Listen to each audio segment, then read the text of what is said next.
Hey everyone, I'm Case Aiken. Now, I am sticking with the ladies for today's Superman Analogue.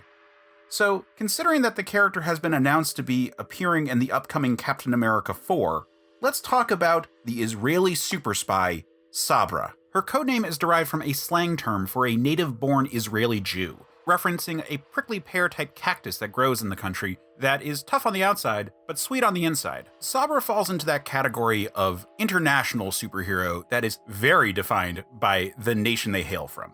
Obviously, this goes back to that whole truth, justice, and the American way element that American superheroes were founded on. But being tied to a nation with, as, shall we say, complicated a geopolitical history as Israel, has made the character somewhat controversial, particularly in more recent light, which is not to say that America doesn't have its own baggage.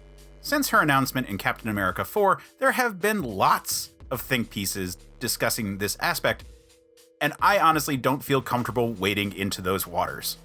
So I'm just going to mention that they exist, and we are going to move on. So my understanding is that Sabra is a mutant, although sometimes it's speculated that she might actually be a super soldier like Captain America. She possesses vast super strength, durability, and then some additional augmented tech abilities that allow for things like flight.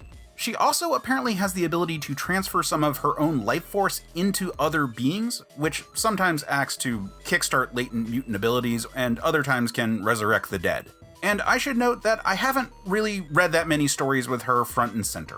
She's often in the background when writers want an international cast, since she works primarily for the Israeli government. She did feature prominently in the 2000s Union Jack series, which is where I know her best from. Her older outfits really emphasize the Israeli patriotism aspect, though more recent versions have leaned towards more practical, militaristic styles. And like I said, I don't really know the character that well, but I do know that she's innately a heavy hitter. Union Jack said she could take on the Hulk, and I believe it from what I've seen. Not to mention, that's where she first showed up. I would place her roughly around someone like Rogue in terms of strength, and she's durable enough to take a bullet, although a higher caliber weapon, such as the type of guns that they mount on helicopters, would leave a mark. Fortunately, she also has a healing factor, so that mark wouldn't stay there for very long. Throw on some technologically enabled flight and energy blasts, and she makes a pretty good stand-in for Superman. But next time, I want to talk about a character who is a little bit more obvious of a Superman stand-in, by way of Captain Marvel, of course, although you wouldn't think it just by looking at her.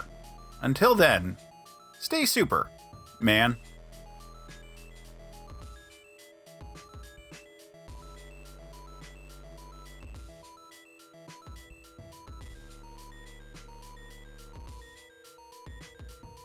Hey, this is the part of the video where I thank you for watching and ask that you do all of the YouTube stuff.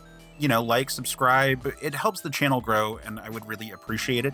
I am sorry that this video is going up a little bit late.